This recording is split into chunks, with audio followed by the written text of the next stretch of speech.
오늘 증거할 하나님의 말씀 갈라디아서 2장 16절부터 20절까지의 말씀을 봉독해 올리겠습니다.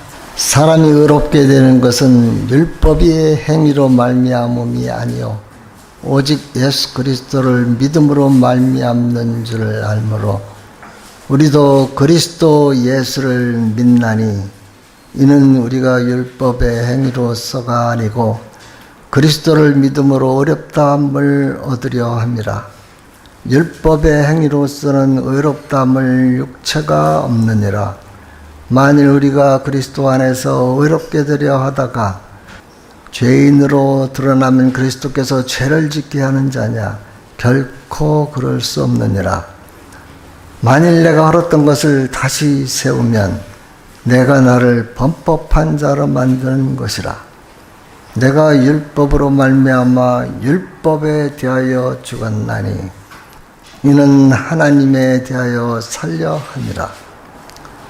내가 그리스도와 함께 십자가에 못 박혔나니 그런즉 이제는 내가 사는 것이 아니요 오직 내 안에 그리스도께서 사시는 것이라.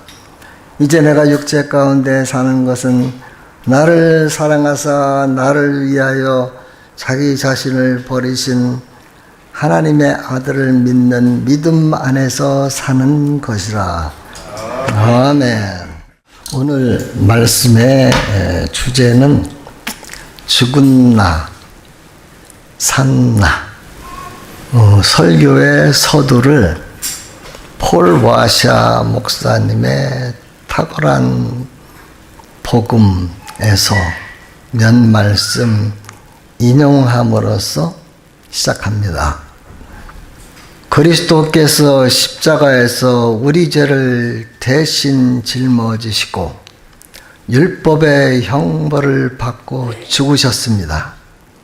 그리하여 믿는 자는 율법에 대하여 죽었습니다. 이렇게 함으로써 하나님은 자신의 의를 조금도 손상시키지 않고 우리 죄를 용서할 수 있는 길을 여셨습니다. 불의한 자들의 죄를 위해 죽으신 그리스도의 완전한 순종은 하나님의 본성과 뜻에 완벽하게 부합하는 삶이었기에 우리가 그리스도를 믿는 순간 그분의 완전한 순종의 삶이 우리에게 전가되어 우리 것으로 간주되었습니다. 개인의 의에 있어서 부족하고 헐벗었던 우리는 이제 그리스도의 완전한 의로 옷 입었습니다. 또한 장사 지낸 바 되셨다가 성경대로 사흘 만에 다시 사신 그리스도의 부활은 우리의 믿음에 대한 확증을 풀어주었을 뿐만 아니라 그 믿음으로 말미암아 의롭다함을 얻게 되는 칭의에 대한 확신을 갖게 합니다.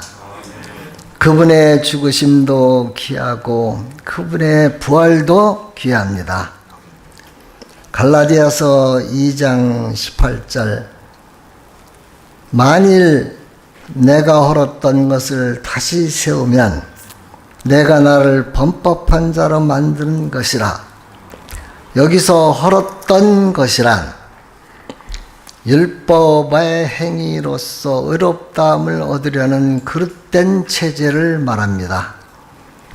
율법의 행위로 말미암은 구원을 주장하는 것은 율법의 정죄를 다시 불러오는 것과 같은 것으로서 이는 헐었던 것을 다시 세운 일이 됩니다. 이런 일을 하는 것은 옛사람의 행위이지 새로운 피조물인 새 사람의 행위는 아닌 것입니다. 갈라디아서 2장 20절 내가 그리스도와 함께 십자가에 못 박혔나니 그런즉 이제는 내가 사는 것이 아니요 오직 내 안에 그리스도께서 사시는 것이라. 이제 내가 육체 가운데 사는 것은 나를 사랑하사 나를 위하여 자기 자신을 버리신 하나님의 아들을 믿는 믿음 안에서 사는 것이라. 본절의 말씀은 로마서 6장 6절의 말씀을 떠올리게 합니다. 우리 옛사람이 예수와 함께 십자가에 못 박힌 것은 죄의 몸이 죽어 다시는 우리가 죄에게 종노릇하지 아니하려 함이니, 예수와 함께 죽은 옛사람은 이미 죽었기에 이 옛사람을 살리면 불법을 행하는 자가 됩니다. 갈라디아서 2장 20절의 이 말씀은 그리스도를 믿는 나의 정체성에 대하여 언급하고 있습니다. 나의 정체성을 확고히 가지고 있어야 합니다. 나는 그리스도와 함께 십자가에 못 박혀 죽은 나입니다. 또한 나는 율법과 죄에 대하여 죽은 나입니다. 옛사람 나 또한 이미 죽었습니다. 이 죽음은 단번에 죽은 것입니다. 죄에 대하여 죽는 나는, 죄에 대하여 이미 죽은 나는 죄를 안 지으려고 날마다 우리가 죽어야 한다는 말이 아닙니다. 이미 죽은 나인데 어떻게 죄 속에서 살 수 있겠습니까? 결코 그럴 수 없습니다. 그러면 나는 과거에 한 번 죽었는데 언제 어떻게 죽었습니까? 이에 대해서 로마서 6장 10절 11절에서 분명히 말씀하고 있습니다. 그리스도가 죽으심은 죄에 대하여 단번에 죽으시며 그가 살아계심은 하나님께 대하여 살아계심이니, 이와 같이 너희도 너희 자신을 죄에 대하여는 죽은 자여 그리스도 예수 안에서 하나님께 대하여는 산 자로 여길지어다. 이와 같이 예수가 죽었을 때 내가 분명히 죽었고 예수가 살았을 때 내가 분명히 살았습니다. 예수는 육체로 이 세상에 계실 때 죄인처럼 죄에게 마귀에게 시험을 받았고 죄인처럼 세례를 받았습니다. 그리하여 그리스도는 우리의 허물과 죄를 짊어지고 십자가에서 죄인으로 취급받아 죽으셨습니다. 이 죽음은 한 번 죽음으로 끝난 죽음입니다. 그것으로 인해서 예수님은 죄와의 관계가 완전히 단절되어 버렸고 죄로 인해서 괴로움을 당하는 영역에서 벗어났습니다. 예수님이 그렇게 하셨다면 예수와 함께 죽은 나에게 적용할 때 어떻게 됩니까? 이와 같이 나도 죄의 영역에서 끌려다니던 나도 예수와 함께 죄에 대하여 죽었습니다. 또한 예수 그리스도는 부활하심으로 주님은 죽음이 따라올 수 없는 의의 영역에 오르셨습니다. 이것이 바로 예수님이 부활하심으로 주님이 하나님께 대하여 산 것이요 의에 대하여 산 것입니다. 이와 같이 예수와 연합하여 나도 하나님께 대하여 의에 대하여 산 것이 되는 것입니다. 나는 죄에 대해서는 죽은 나요 의에 대해서는 산 나입니다. 예수 그리스도가 십자가에 못 박힐 때 그 현장에 나는 없었지만 2000년 후에 태어난 나도 그와 함께 죽었습니다. 단언컨대 죄 짓는 나는 분명 죽었습니다. 율법의 행위로 의롭게 되려는 옛사람 나도 분명 죽었습니다.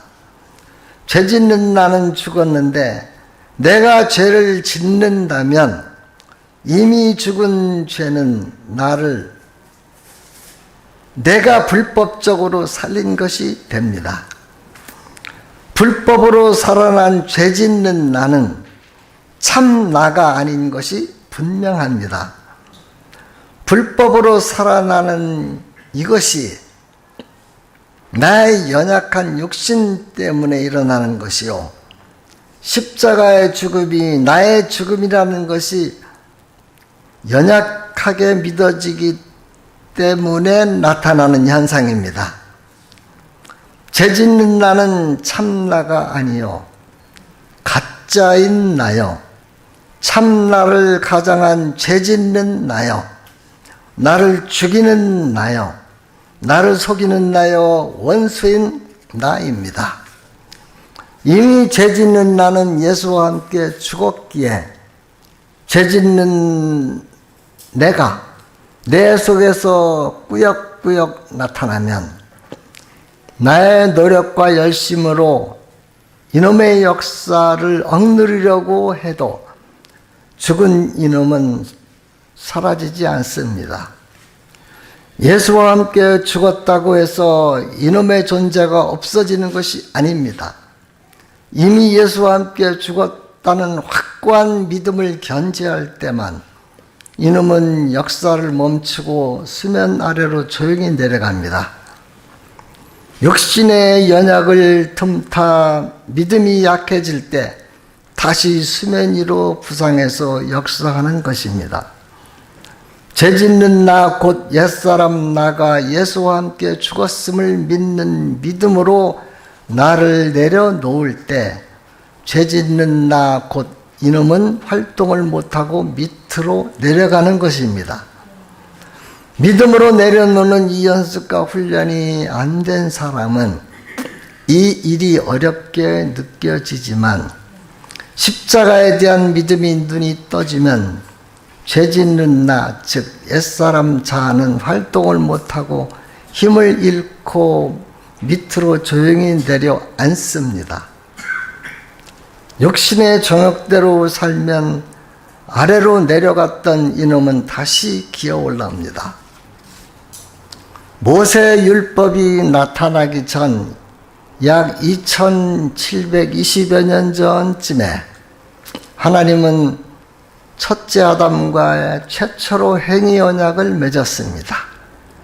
그러나 아담이 이 행위 언약을 어겼기 때문에 모든 인류가 정죄에 이르러 인류에게 사망이 왕노릇하게 되었습니다. 따라서 인간은 이 행위 언약 안에서 죽음이 왔습니다. 이 죽음은 새 언약 시대의 예수와 함께 장사된 죽음과는 근본적으로 차이가 있습니다. 행위 언약 안에서의 죽음은 그리스도의 대속적 죽음의 은혜가 오기 전이기 때문에 이 죽음은 저주요 심판입니다. 이 죽음은 하나님과의 단절이기에 절망이요 고통입니다. 큰 나무 밑둥을 잘라버리면 넘어진 나무는 처음 며칠 동안에는 살아있는 것처럼 잎이 푸르고 싱싱합니다. 잎이 푸르고 청청해 보여도 이미 죽은 것입니다. 잘렸기 때문입니다. 예수 안에 있지 않은 사람은 이 행위 언약으로 죽었기에 하루 살았는데 하루 산 것이 아니고 하루 죽었습니다. 10년 살았는데 10년 산 것이 아니고 10년을 죽었습니다. 80년을 살았지만 80년 산 것이 아니고 80년 죽었습니다. 예수님의 대속적 죽음이 없는 상태에서는 행위 언약 아래에 있는 인간은 그의 전생애가 아무리 오래 살아도 사는 삶이 아니고 사는 기간만큼 죽는 생활이 되는 것입니다.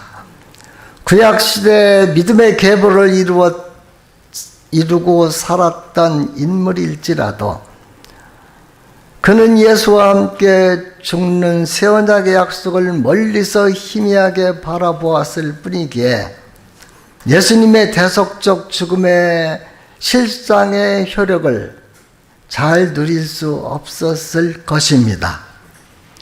신앙의 인물인 야곱, 라멕, 모색 같은 이들은 살아온 생애가 수고하고 힘들게 느껴졌을 것입니다.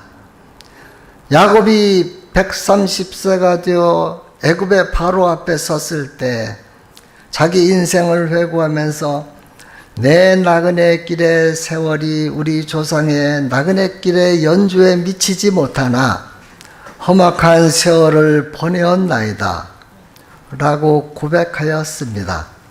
그에게는 세월이 수고하고 무거운 짐진 것 같은 삶이었습니다. 노아의 아버지 라멕은 777세를 사는 그 인생이 수고롭게 일하는 고달픈 삶이었음을 상기하면서 아들 노아를 낳고 아들을 통한 구원을 바라보면서 이 아들이 고달픈 우리의 삶을 안위하리라고 소망하면서 살았습니다. 구약의 위대한 선지자 모세도 인생을 말하면서 우리의 모든 날이 주의 분노 중에 지나가며 우리의 연수가 70여 강건하면 80이라도 그 연수의 자랑은 수고와 슬픔뿐이라고 하였습니다. 이들은 다 같이 예수와 함께 죽는 죽음이 가져오는 행복과 힘을 크게 경험하지 못하고 앞으로 오실 대속의 그리스도를 멀리서 바라보았던 사람들입니다. 그리스도인인 내가 행위 언약의 영향으로 죽었지만 감사하게도 예수님이 인간의 범한 죄를 전가받아 나 대신 죽어 주셨으니 예수와 함께 죽은 나는 얼마나 마음의 쉼과 평강을 누리겠습니까? 수고하고 무거운 짐진 자들아 다 내게로 오라. 내가 너희를 쉬게 하리라. 이 말씀은 예수님의 대속적 죽음과 예수님의 부활 사건에서 성취되었습니다. 내가 그리스도와 함께 죽은 것과 그리스도와 함께 사는 것은 각각 독립적인 사건이지만 결코 분리할 수 없는 하나의 구속 사건입니다. 예수와 함께 죽은 나나 예수와 함께 사는 나는 예수 안에서 하나입니다. 그런즉 그리스도 안에 있으면 죽으나 사나 새로운 피조물입니다. 또한 예수가 산 것이 예수가 죽은 것과 함께 분명히 보이면 나는 새 사람으로 살게 되어 있습니다. 나를 내려놓는 능력과 힘은 예수 그리스도의 사활이 대속에서만 나옵니다. 그리고 상하고 통회하는 마음을 구해야 합니다. 자존심 전부 내려놓고 하나님 앞에 마음을 활짝 열어놓고 죄의 근본 뿌리를 찾고 또 찾아서 주님 앞에 철저히 드러내야 합니다. 태풍이 올 때 바닷속을 확 뒤집어서 올려놓듯이 우리의 심령의 속의 죄악을 끄집어 올려야 합니다. 그럴 때 예수 그리스도의 십자가의 부활이 믿음의 눈으로 보여집니다. 이는 인간의 힘으로 능으로 지식으로 되는 것이 아닙니다. 십자가를 바라보는 믿음의 눈을 달라고 기도합시다. 마칩니다. 잠깐 기도합니다. 하나님, 예수님의 죽으심과 사활이 우리들의 죽음과 사활인 것이 확실히 믿어지고 이 믿어지는 믿음이 현실 생활에서 적용이 잘 되므로 죄의 지배를 벗어나는 의의 거룩한 성화의 삶이 이루어지게 하여 주옵소서. 감사드리고 예수님 이름으로 기도합니다.